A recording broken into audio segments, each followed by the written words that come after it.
A sequência parece bastante simples. Primeiro eu decido realizar uma ação, em seguida eu realizo a ação. Mas há pouco mais de 40 anos, foi realizado um estudo que colocou em xeque essa ordem. E com isso, trouxe uma enorme controvérsia sobre a própria noção de livre-arbítrio. O experimento de Libet era relativamente simples. O participante era instruído a pressionar um botão quando quisesse. Ao mesmo tempo, deveria observar um relógio com um ponteiro girando e precisava memorizar a posição do ponteiro no exato momento em que sentiu o desejo ou a intenção de agir. A atividade cerebral era monitorada por eletroencefalograma. Foi encontrado que, em média, a intenção antecede a ação motora em cerca de 200 milissegundos. Até aí nenhuma surpresa, certo? Primeiro a intenção, depois a realização. Mas a parte desconcertante veio com a atividade elétrica cerebral. Libet observou que a atividade cerebral preparatória, o chamado potencial de prontidão, podia iniciar muito antes da experiência de intenção.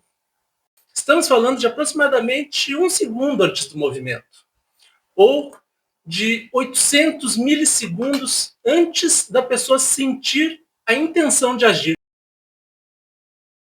Ou seja, parece que o cérebro da pessoa já havia iniciado os preparativos para realizar a ação antes dela conscientemente decidir agir.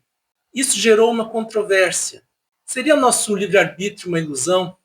Somos meros observadores das decisões que nosso cérebro já tomou? O debate se existe livre-arbítrio se desenrola até hoje. Há, por exemplo, influentes obras recentes que se posicionam de um lado ou de outro. É o caso do livro Determined, de Robert Sapolsky, e do livro Free Agents, de Kevin Mitchell, ambos publicados em 2023. Esse debate é interessante, pertinente, atual. Mas note que nosso tema aqui é outro. Quer as ações das pessoas sejam determinadas ou de alguma forma livres, fato é que existe um delicado processo de seleção entre possíveis ações e que as pessoas têm genuínas experiências subjetivas de escolha. O livre-arbítrio pode ser até uma questão filosófica, mas as experiências de escolha são uma questão da psicologia, das neurociências, de áreas que estudam a experiência. As experiências de escolha são um fenômeno natural, passível de estudo científico. Elas ficam na interface entre consciência e ação. E o mau funcionamento de alguma parte dos sistemas que integram a ação motora e as experiências relacionadas repercute em diferentes tipos de disfunção. Mas voltando ao experimento de Libet, uma das interpretações que se destacou, a reconstrucionista, sugeriu que a experiência volitiva, a sensação de querer fazer algo, não teria papel causal sobre a ação, mas seria uma interpretação retrospectiva do que se passou. Seria uma narrativa coerente, construída no cérebro depois que a ação, ou melhor, a preparação da ação, já foi iniciada. Seria algo que contribuiria para a pessoa reconhecer a autoria da ação, o chamado senso de agência. As interpretações retrospectivas já eram conhecidas na neurociência há muito tempo. A calosotomia é um tratamento radical usado em epilepsias graves não tratáveis por outros meios. Pela secção do corpo caloso, a pessoa passa a ter os dois hemisférios funcionando de modo em grande parte independente.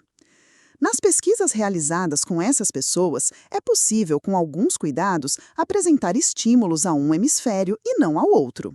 Além disso, como na grande maioria das pessoas a expressão verbal decorre de atividade em regiões especializadas do hemisfério esquerdo, ocorre que nessas pessoas, respostas verbais são respostas desse hemisfério. Dessa forma, em ocasiões em que o pesquisador manejava de apresentar um estímulo ao hemisfério direito, talvez uma mensagem para a pessoa se levantar da cadeira, a pessoa prontamente seguia a orientação. Ao ser indagada sobre ter levantado, seu hemisfério esquerdo, que não teve acesso à mensagem, levava a que a pessoa respondesse que cansou de ficar sentada, ou que estava com sede, iria beber água, ou que estava com vontade de ir ao banheiro. Ela simplesmente levantou porque seu hemisfério direito recebeu essa orientação. Mas, quando perguntado a respeito, criou retrospectivamente uma explicação fictícia.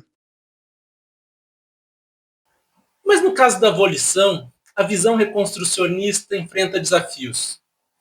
Por exemplo, a síndrome de Tourette é caracterizada por movimentos involuntários, os tics, que emergem da ativação da via córtico-estriato-tálamo-cortical, uma via subjacente a movimentos voluntários.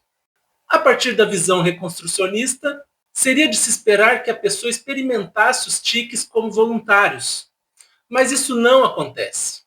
Além disso, a visão reconstrucionista diria que não é possível a experiência volitiva, a intenção, sem a realização da ação. Algo que tanto a nossa experiência pessoal como estudos que foram realizados refutam.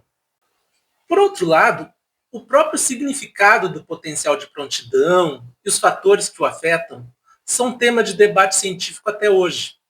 Por isso, é necessário encarar o estudo de Libet com cautela. De todo modo, no cenário atual, temos, de um lado, uma refutação da visão tradicional sobre a relação entre intenção e ação, no estudo de Libet.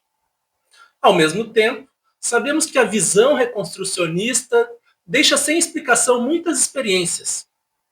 Assim, a compreensão da relação entre intenção e ação reside em algum lugar mais complexo entre a refutação da visão tradicional e as limitações da visão reconstrucionista. Mas isso ainda aguarda uma explicação mais completa. Mas a fenomenologia da ação vai muito além da escolha de realizá-la ou não. Passa por experiências de disposição para agir, experiências de controle da realização da ação, experiências sensoriais decorrentes da realização da ação, experiências de autoria da ação, o senso de agência. Existem também experiências relativas a permitir que uma ação automática se desenrole, e experiências da inibição intencional dessas ações.